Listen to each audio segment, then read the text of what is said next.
नमस्कार दोस्तों, किस्से कहानियां में आपका स्वागत है। आज हम सुनेंगे मुंशी प्रेमचंद द्वारा लिखी कहानी मुक्ति धन। भारतवर्ष में जितने व्यवसाय हैं उन सब में लेन देन का व्यवसाय सबसे लाभदायक है। आमतौर पर सूद की दर 25 रुपए सैकड़ा सालाना है। प्रचुर स्थावर या जंगम संपत्ति पर 12 रुपए सैकड़े सालाना सूद लिया जाता है। इससे कम ब्याज पर रुपया मिलना प्रायः असंभव है। बहुत कम ऐसे व्यवसाय हैं जिनमें 15 रुपए सैकड़े से अधिक लाभ हो, और वह भी बिना किसी झंझट के। उस पर नजराने की रकम अलग, लिखाई, दलाली अलग, अदालत का खर्चा अलग। ये सब रकमें भी किसी न किसी तरह महाजन ही की जेब में जाती हैं। यही कारण है कि यहाँ लेन देन का धंधा इतनी तरक्की पर है। वकील, डॉक्टर, सरकारी कर्मचारी, जमींदार, कोई भी जिसके पास कुछ फालतू धन हो यह व्यवसाय कर सकता है। अपनी पूंजी का सदुपयोग का यह सर्वोत्तम साधन है। लाला दाऊ दयाल भी इसी श्रेणी के महाजन थे। वह कचहरी में मुख्तारगिरी करते थे और जो कुछ बचत होती थी उसे 25-30 रुपए सैकड़ा वार्षिक ब्याज पर उठा देते थे। उनका व्यवहार अधिकतर निम्न श्रेणी के मनुष्यों से ही रहता था। उच्च वर्ण वालों से वह चौकन्ने रहते थे, उन्हें अपने यहाँ फटकने ही न देते थे। उनका कहना था, और प्रत्येक व्यवसायी पुरुष उसका समर्थन करता है, कि ब्राह्मण, क्षत्रिय या कायस्थ को रुपए देने से यह कहीं अच्छा है कि रुपया कुएं में डाल दिया जाए। इनके पास रुपए लेते समय तो बहुत संपत्ति होती है, लेकिन रुपए हाथ में आते ही वह सारी संपत्ति गायब हो जाती है। उस पर पत्नी, पुत्र या भाई का अधिकार हो जाता है, अथवा यह प्रकट होता है कि उस संपत्ति का अस्तित्व ही न था। इनकी कानूनी व्यवस्थाओं के सामने बड़े बड़े नीति शास्त्री के विद्वान भी मुंह की खा जाते हैं। लाला दाऊ दयाल एक दिन कचहरी से घर आ रहे थे। रास्ते में उन्होंने एक विचित्र घटना देखी। एक मुसलमान खड़ा अपनी गऊ बेच रहा था और कई आदमी उसे घेरे खड़े थे। कोई उसके हाथ में रुपए रखे देता था, कोई उसके हाथ से गऊ की पगहिया छीनने की चेष्टा करता था, किंतु वह गरीब मुसलमान एक बार उन ग्राहकों के मुंह की ओर देखता था और कुछ सोचकर पगहिया को और भी मजबूती से पकड़ लेता था। गऊ मोहिनी रूप थी, छोटी सी गर्दन, भारी पुट्ठे और दूध से भरे हुए थन थे। पास ही एक सुंदर बलिष्ठ बछड़ा गऊ की गर्दन से लगा हुआ खड़ा था। मुसलमान बहुत क्षुब्ध और दुखी मालूम होता था। वह करुण नेत्रों से गऊ को देखता और दिल मसोस कर रह जाता था। दाऊ दयाल गऊ को देखकर रीझ गए। पूछा, क्यों जी, यह गऊ बेचते हो? क्या नाम है तुम्हारा? मुसलमान ने दाऊ दयाल को देखा तो प्रसन्न मुख उनके समीप जाकर बोला, हाँ हुजूर, बेचता हूँ।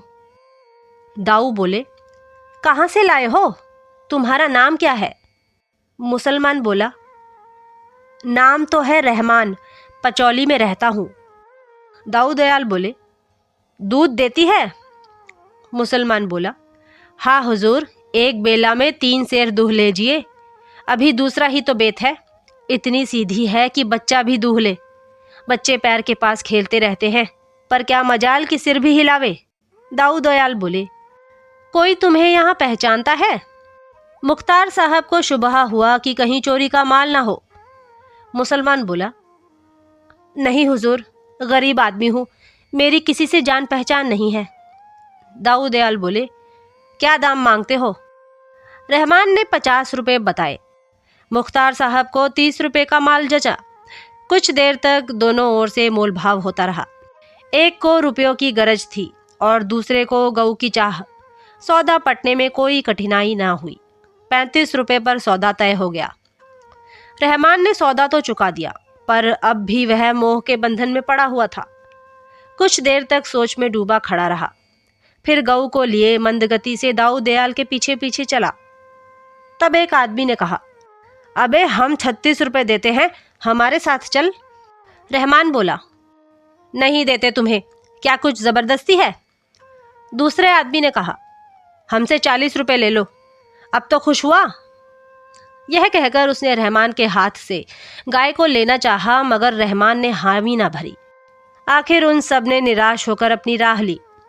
रहमान जब जरा दूर निकल गया तो दाऊ दयाल से बोला, हुजूर, आप हिंदू हैं, इसे लेकर आप पालेंगे, इसकी सेवा करेंगे।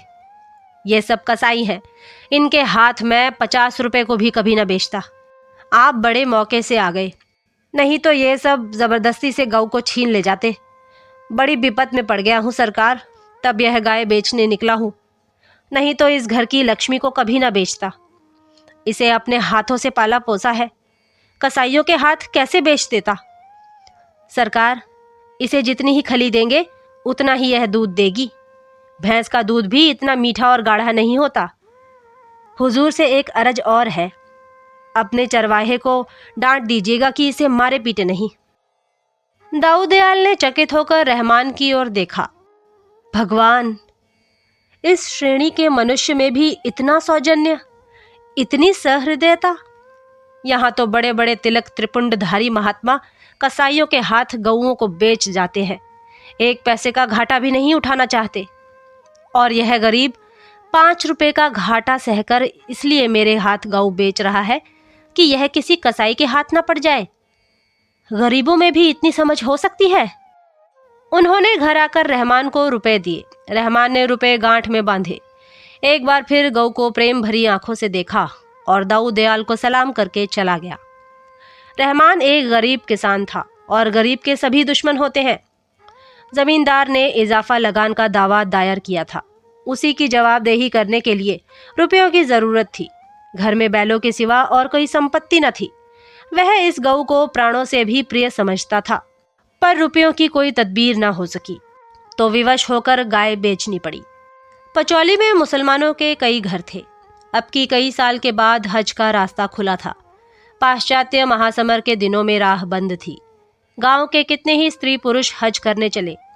रहमान की बूढ़ी माता भी हज के लिए तैयार हुई। रहमान से बोली, बेटा, इतना सब आप करो, बस मेरे दिल में यही एक अरमान बाकी है। इस अरमान को लिए हुए क्यों दुनिया से जाऊं? खुदा तुमको इस नेकी की सजा देगा।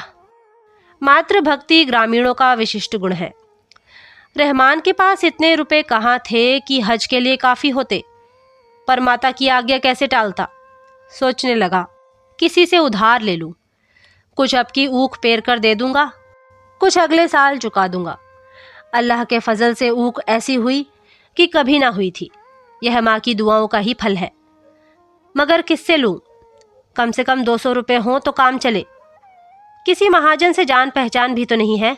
यहाँ जो 2-1 बनिए लेन देन करते हैं वे तो आसामियों की गर्दन ही रेतते हैं। चलूं लाला दाऊ दयाल के पास, इन सब से तो वही अच्छे हैं। सुना है वादे पर रुपए लेते हैं, किसी तरह नहीं छोड़ते। लोनी चाहे दीवार को छोड़ दे, दीमक चाहे लकड़ी को छोड़ दे, पर वादे पर रुपए ना मिले तो वह आसामियों को नहीं छोड़ते। बात पीछे करते हैं, नालिश पहले। हाँ, इतना है कि आसामियों की आंख में धूल नहीं झोंकते, हिसाब किताब साफ रखते हैं। कई दिन वह इसी सोच विचार में पड़ा रहा कि उनके पास जाऊं या ना जाऊं। अगर कहीं वादे पर रुपए ना पहुंचे तो बिना नालिश किए ना मानेंगे। घर बार बैल बधिया सब नीलाम करा लेंगे। लेकिन जब कोई वश न चला तो हार कर दाऊ दयाल के ही पास गया और रुपए कर्ज मांगे। दाऊ दयाल बोले, तुम ही ने तो मेरे हाथ गऊ बेची थी ना? रहमान बोला, हाँ हुजूर। दाऊ दयाल बोले, रुपए तो तुम्हें दे दूंगा, लेकिन मैं वादे पर रुपए लेता हूँ। अगर वादा पूरा ना किया तो तुम जानो, फिर मैं जरा भी रियायत ना करूंगा। बताओ कब दोगे? रहमान ने मन में हिसाब लगाकर कहा, सरकार 2 साल की मियाद रख लें। दाऊ दयाल बोले, अगर 2 साल में ना दोगे तो ब्याज की दर 32 रुपए सैकड़े हो जाएगी। तुम्हारे साथ इतनी मुरावत करूंगा कि नालिश ना करूंगा। रहमान बोला, जो चाहे कीजिए, हुजूर के हाथ में ही तो हूं। रहमान को 200 रुपए के 180 रुपए मिले। कुछ लिखाई कट गई, कुछ नजराना निकल गया, कुछ दलाली में आ गया। घर आया, थोड़ा सा गुड़ रखा हुआ था, उसे बेचा और स्त्री को समझा बुझाकर माता के साथ हज को चला। मियाद गुजर जाने पर लाला दाऊ दयाल ने तकाजा किया।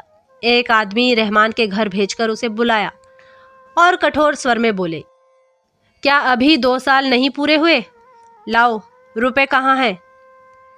रहमान ने बड़े दीन भाव से कहा, हुजूर, बड़ी गर्दिश में हूँ, अम्मा जब से हज करके आई हैं तभी से बीमार पड़ी हुई हैं। रात दिन उन्हीं की दवा दारू में दौड़ते गुजरता है। जब तक जीती हैं हुजूर कुछ सेवा कर लूं। पेट का धंधा तो जिंदगी भर लगा रहेगा। अब की कुछ फसल नहीं हुई हुजूर, ऊख पानी बिना सूख गई। सन खेत में पड़े पड़े सूख गया, धोने की मोहलत ना मिली। रबी के लिए खेत जोत ना सका, परती पड़े हुए हैं। अल्लाह ही जानता है किस मुसीबत से दिन कट रहे हैं। हुजूर के रुपए कौड़ी कौड़ी अदा कर दूंगा, साल भर की और मोहलत दीजिए।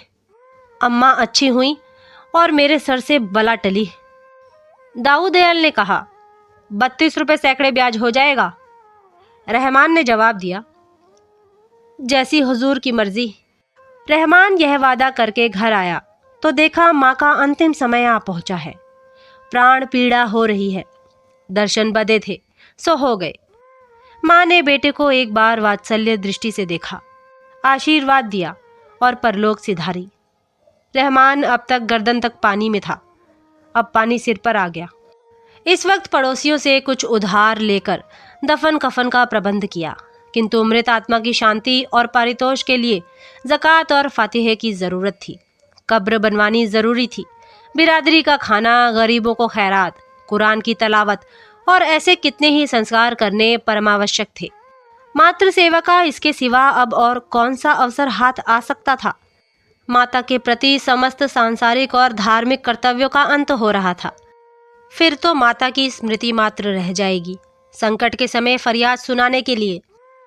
मुझे खुदा ने सामर्थ्य दी होती तो इस वक्त क्या कुछ ना करता, लेकिन अब क्या अपने पड़ोसियों से भी गया गुजरा हूँ।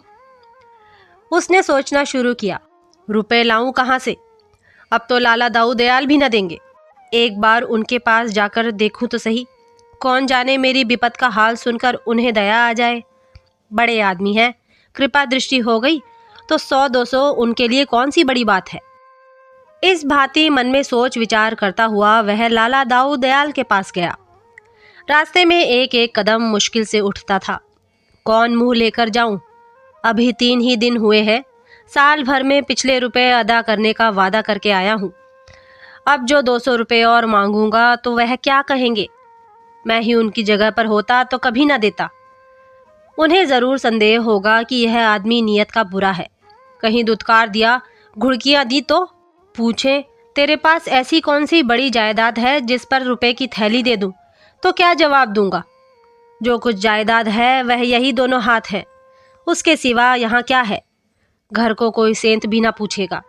खेत हैं तो जमींदार के, उन पर अपना कोई काबू ही नहीं। बेकार जा रहा हूँ, वहाँ धक्के खाकर निकलना पड़ेगा। रही सही आबरू भी मिट्टी में मिल जाएगी। परंतु इन निराशाजनक शंकाओं के होने पर भी वह धीरे धीरे आगे बढ़ा चला जा रहा था, जैसे कोई अनाथ विधवा थाने फरियाद करने जा रही हो। लाला दाऊ दयाल कचहरी से आकर अपने स्वभाव के अनुसार नौकरों पर बिगड़ रहे थे। द्वार पर पानी क्यों नहीं छिड़का, बरामदे में कुर्सियां क्यों नहीं निकाल रखी। इतने में रहमान सामने जाकर खड़ा हो गया।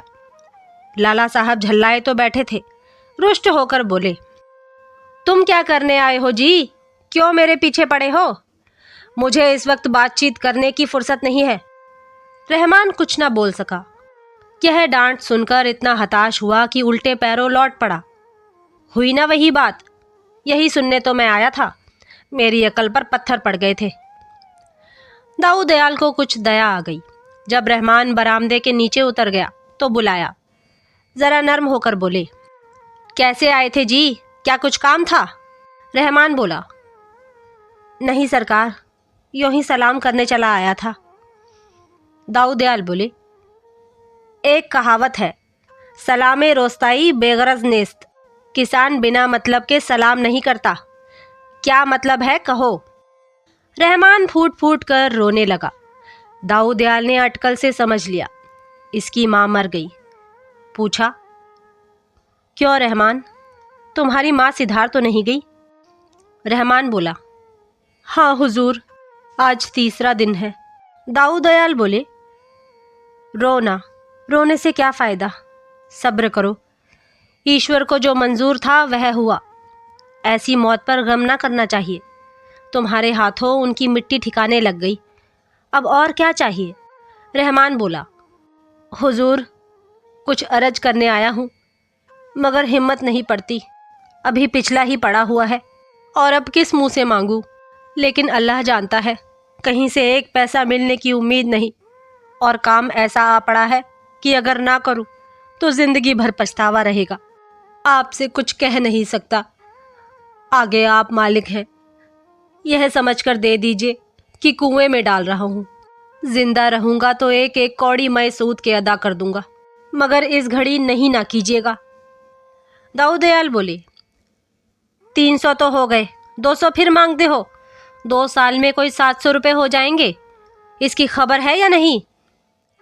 रहमान बोला, गरीब परवर, अल्लाह दे तो 2 बीघे ऊख में 500 आ सकते हैं। अल्लाह ने चाहा तो मियाद के अंदर आपकी कौड़ी कौड़ी अदा कर दूंगा। दाऊद दयाल ने 200 रुपये फिर दे दिए। जो लोग उनके व्यवहार से परिचित थे, उन्हें उनकी इस रियायत पर बड़ा आश्चर्य हो रहा था। खेती की हालत अनाथ बालक की सी है। जल और वायु अनुकूल हुए तो अनाज के ढेर लग गए। इनकी कृपा ना हुई तो लहलहाते हुए खेत कपटी मित्र की भांति दगा दे गए। ओला और पाला, सूखा और बाढ़, टिड्डी और लाही, दीमक और आंधी से प्राण बचे तो फसल खलिहान में आई, और खलिहान से आग और बिजली दोनों ही का बैर है। इतने दुश्मनों से बची तो फसल, नहीं तो फैसला। रहमान ने कलेजा तोड़कर मेहनत की, दिन को दिन और रात को रात न समझा। बीवी बच्चे दिलो जान से लिपट गए। ऐसी ऊख लगी कि हाथी घुसे तो समा जावे। सारा गांव दांतों तले उंगली दबाता था। लोग रहमान से कहते, यार, अब की तुम्हारे पौ 12 है, हारे दर्जे 700 कहीं नहीं गए, अब की बेड़ा पार है। रहमान सोचा करता, अब की ज्यों ही गुड़ के रुपए हाथ आए, सब के सब ले जाकर लाला दाऊद दयाल के कदमों पर रख दूंगा। अगर वह उसमें से खुद 2-4 रुपए निकाल कर देंगे तो ले लूंगा, नहीं तो अब की साल और चूनी चोकर खाकर काट दूंगा। मगर भाग्य के लिखे को कौन मिटा सकता है। अगहन का महीना था। रहमान खेत की मेट पर बैठा रखवाली कर रहा था। ओढ़ने को केवल एक पुराने गाढ़े की चादर थी, इसलिए ऊख के पत्ते जला दिए थे। सहसा हवा का एक ऐसा झोंका आया कि जलते हुए पत्ते उड़कर खेत में जा पहुंचे।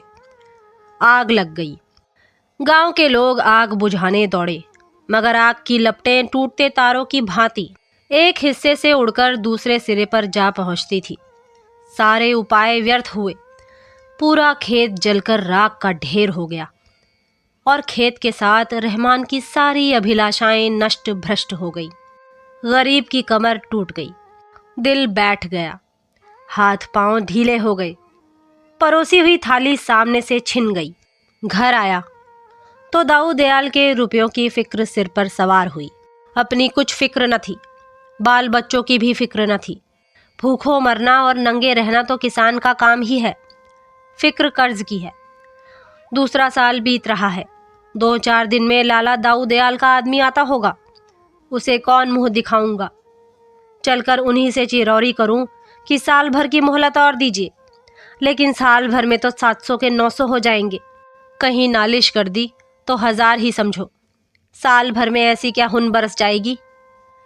बेचारे कितने भले आदमी हैं, 200 रुपये उठाकर दे दिया। खेत भी तो ऐसे नहीं कि बेरिहन करके आबरू बचाऊं। बैल भी तो ऐसे कौन से तैयार हैं कि 200-400 मिल जाए। आधे भी तो नहीं रहे। अब इज्जत खुदा के हाथ है। मैं तो अपनी सी करके देख चुका। सुबह का वक्त था। वह अपने खेत की मेड़ पर खड़ा अपनी तबाही का दृश्य देख रहा था। देखा, दाऊद दयाल का चपरासी कंधे पर लठ रखे चला आ रहा है। प्राण सूख गए। खुदा, अब तू ही इस मुश्किल को आसान कर। कहीं आते ही आते गालियां ना देने लगे। या अल्लाह, कहाँ छिप जाऊं? चपरासी ने समीप आकर कहा, रुपए लेकर देना नहीं चाहते? मियाद कल गुजर गई, जानते हो ना सरकार की। एक दिन भी देरी हुई और उन्होंने नालिश ठोकी, बेभाव की पड़ेगी। रहमान कांप उठा, बोला, यहाँ का हाल तो देख रहे हो ना। चपरासी बोला, यहाँ हाल हवाल सुनने का काम नहीं, ये चकमे किसी और को देना। 700 रुपये ले चलो और चुपके से गिनकर चले आओ। रहमान बोला। जमादार, सारी ऊख जल गई। अल्लाह जानता है, अब की कौड़ी कौड़ी बेबाक कर देता। चपरासी बोला। मैं यह कुछ नहीं जानता, तुम्हारी ऊख का किसी ने ठेका नहीं लिया। अभी चलो, सरकार बुला रहे हैं। यह कहकर चपरासी उसका हाथ पकड़कर घसीटता हुआ चला। गरीब को घर में जाकर पगड़ी बांधने का मौका न दिया। 5 कोस का रास्ता कट गया और रहमान ने एक बार भी सिर न उठाया। बस रह रहकर या अली मुश्किल कुशा उसके मुंह से निकल जाता था। उसे अब इस नाम का भरोसा था। यही जब हिम्मत को संभाले हुए था, नहीं तो शायद वह कहीं गिर पड़ता। वह नैराश्य की उस दशा को पहुंच गया था जब मनुष्य की चेतना नहीं, उपचेतना शासन करती है। दाऊ दयाल द्वार पर टहल रहे थे। रहमान जाकर उनके कदमों पर गिर पड़ा और बोला, खुदाबंद, बड़ी विपत पड़ी हुई है। अल्लाह जानता है, कहीं का नहीं रहा। दाऊ दयाल बोले, क्या सब ऊख जल गई? रहमान बोला, हुजूर सुन चुके हैं क्या? सरकार जैसे किसी ने खेत में झाड़ू लगा दी हो। गांव के ऊपर ऊख लगी हुई थी। गरीब परवर, यह दैवी आफत न पड़ी होती तो और तो नहीं कह सकता, हुजूर से उरिन हो जाता। दाऊ दयाल बोले, अब क्या सलाह है, देते हो या नालिश कर दूं? रहमान बोला, हुजूर मालिक हैं, जो चाहे करे। मैं तो इतना ही जानता हूं कि हुजूर के रुपए सिर पर हैं और मुझे कौड़ी कौड़ी देनी है। अपनी सोची नहीं होती। 2 बार वादे किए, दोनों बार झूठा पड़ा। अब वादा ना करूंगा। जब जो कुछ मिलेगा लाकर हुजूर के कदमों पर रख दूंगा। मेहनत मजूरी से पेट और तन काट कर जिस तरह हो सकेगा आपके रुपए भरूंगा। दाऊ दयाल ने मुस्कुराकर कहा, तुम्हारे मन में इस वक्त सबसे बड़ी कौन सी आरजू है? रहमान बोला, यही हुजूर कि आपके रुपए अदा हो जाएं। सच कहता हूँ हुजूर, अल्लाह जानता है। दाऊ दयाल बोले, अच्छा तो समझ लो कि मेरे रुपए अदा हो गए। रहमान बोला, अरे हुजूर, यह कैसे समझ लूं? यहाँ ना दूंगा तो वहां तो देने पड़ेंगे। दाऊ दयाल बोले, नहीं रहमान, अब इसकी फिक्र मत करो, मैं तुम्हें आजमाता था। रहमान बोला, सरकार ऐसा ना कहें, इतना बोझ सिर पर लेकर ना मरूंगा। दाऊ दयाल बोले, कैसा बोझ जी? मेरा तुम्हारे ऊपर कुछ आता ही नहीं। अगर कुछ आता भी हो तो मैंने माफ कर दिया, यहाँ भी वहाँ भी। अब तुम मेरे 1 पैसे के भी देनदार नहीं हो। असल में मैंने तुमसे जो कर्ज लिया था वही अदा कर रहा हूँ। मैं तुम्हारा कर्जदार हूँ, तुम मेरे कर्जदार नहीं हो। तुम्हारी गऊ अब तक मेरे पास है। उसने मुझे कम से कम 800 रुपये का दूध दिया है। 2 बछड़े नफे में अलग। अगर तुमने यह गऊ कसाईयों को दे दी होती तो मुझे इतना फायदा क्यों कर होता?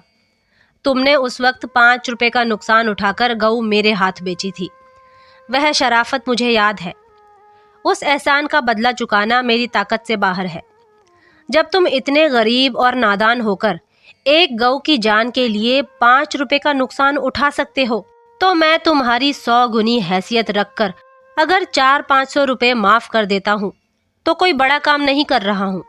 तुमने भले ही जानकर मेरे ऊपर कोई एहसान ना किया हो, पर असल में वह मेरे धर्म पर एहसान था। मैंने भी तो तुम्हें धर्म के काम के लिए ही रुपए दिए थे। बस हम तुम दोनों बराबर हो गए। तुम्हारे दोनों बछड़े मेरे यहाँ हैं, जी चाहे लेते जाओ, तुम्हारी खेती में काम आएंगे। तुम सच्चे और शरीफ आदमी हो, मैं तुम्हारी मदद करने को हमेशा तैयार रहूंगा। इस वक्त भी तुम्हें रुपयों की ज़रूरत हो तो जितने चाहो ले सकते हो। रहमान को ऐसा मालूम हुआ कि उसके सामने कोई फरिश्ता बैठा हुआ है। मनुष्य उदार हो तो फरिश्ता है और नीच हो तो शैतान। ये दोनों मानवीय वृत्तियों ही के नाम है। रहमान के मुंह से धन्यवाद के शब्द भी ना निकल सके। बड़ी मुश्किल से आंसुओं को रोककर बोला, हुजूर को इस नेकी का बदला खुदा देगा। मैं तो आज से अपने को आपका गुलाम ही समझूंगा। दाऊ दयाल बोले, नहीं जी, तुम मेरे दोस्त हो। रहमान बोला, नहीं हुजूर, गुलाम। दाऊ दयाल बोले, गुलाम छुटकारा पाने के लिए जो रुपए देता है उसे मुक्ति धन कहते हैं। तुम बहुत पहले मुक्ति धन अदा कर चुके, अब भूल कर भी यह शब्द मुंह से ना निकालना। तो दोस्तों, ये थी मुंशी प्रेमचंद की लिखी कहानी मुक्ति धन। अगली बार फिर एक नई कहानी के साथ आपसे मुलाकात होगी। तब तक के लिए नमस्कार।